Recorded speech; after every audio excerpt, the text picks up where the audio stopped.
In the 6th century BC, the Greeks arrived in the territory that today we call Catalonia. They were followed by the Romans.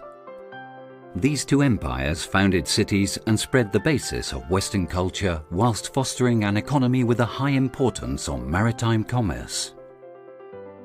The Romans brought their language Latin, which would eventually evolve into Catalan. In the 9th century AD, the Catalan counties or earldoms depended on the Frankish kings. But this all started to change when Count Wilfrid the Hairy created his own noble dynasty, which governed a territory between the Pyrenees and the Mediterranean Sea. Some years later, the Catalan nobles decided to stop paying taxes to France, and in doing so, became fully independent. In 1162, Ramon Berenguer IV, the Count of Barcelona, married Princess Peronella of Aragon. This marriage led to the creation of the Crown of Aragon. Between the 12th and the 15th centuries, the Crown of Aragon expanded its territory through Majorca, Valencia, Sicily, Sardinia, Naples, and even Athens.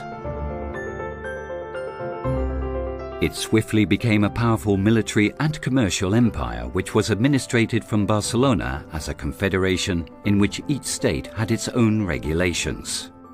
One of the oldest parliaments in the world, the Corts Catalanes, was established in 1283 in Catalonia. It was composed of representatives from the three estates: the military, the church, and nobility. This body acted as a deal-making system which prohibited the king from promulgating constitutions or levying general taxes without the authorization of the courts. To administrate the day-to-day life between court sessions, a new institution was created in 1359. This body gradually gained political and economical powers. It was what we now know as the Generalitat, the government of Catalonia.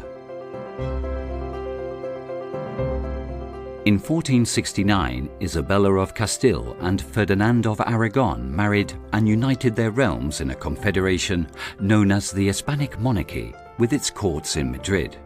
The monarchs had to swear to respect the rules, constitutions, and institutions of Castile and those of the several territories forming the Crown of Aragon.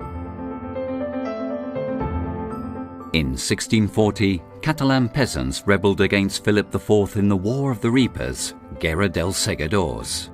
The reasons behind this uprising are to be found in a disagreement over taxation and Philip's decision to enlist the peasants to fight alongside and host his army. During the war, the Generalitat established the Catalan Republic, protected by France. It was to be a short-lived situation, though.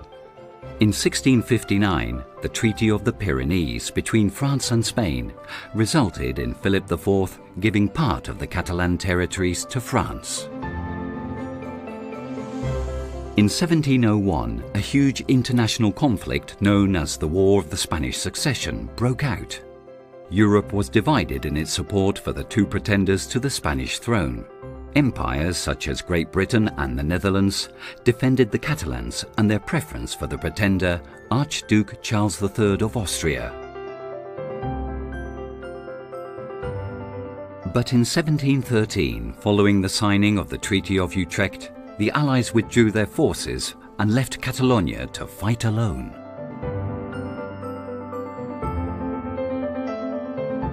After 14 months of continuous bombardment, Barcelona finally capitulated on September the 11th, 1714.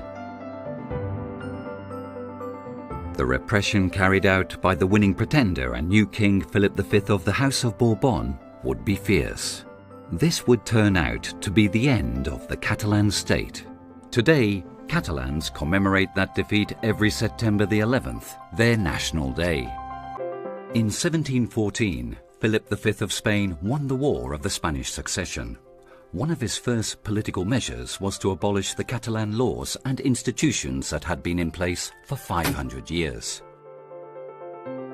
Catalonia would no longer be a free country, but simply a part of the new unified Spanish state.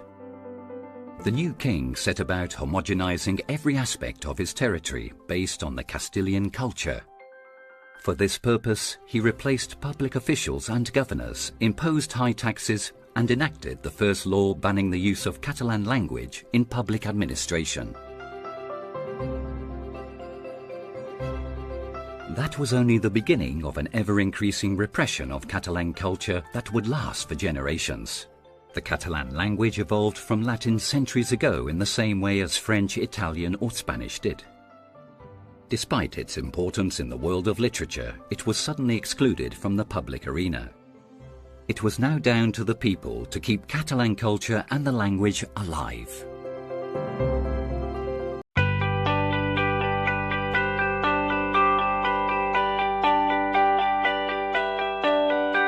In 2006, a new statute for the self-government of Catalonia was approved within the Spanish state, this being the third such statute in Catalonia's history.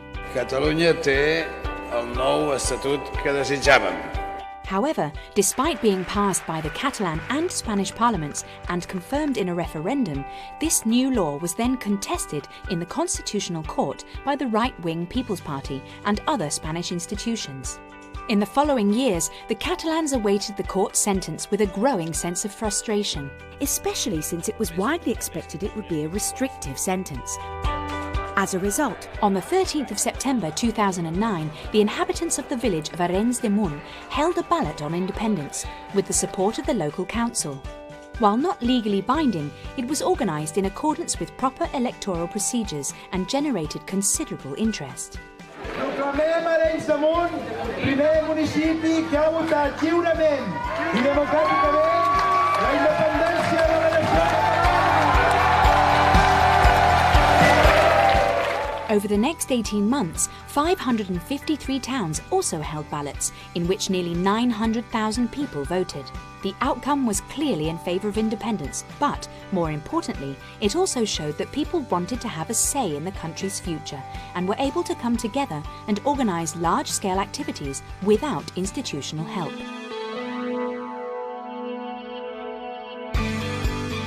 In June 2010, 4 years after the statute had been passed, the Constitutional Court's decision was finally made public. 41 articles of the statute were abolished or reinterpreted. In response, a huge demonstration was held in Barcelona on the 10th of July with the slogan, "We are a nation, we decide." 1 million people protested peacefully, including the president of the Catalan regional government, representatives from almost all political parties, and more than 1,600 entities from civil society. It was organised by Òmnium Cultural, an organisation which has championed Catalan culture ever since the times of Franco's dictatorship.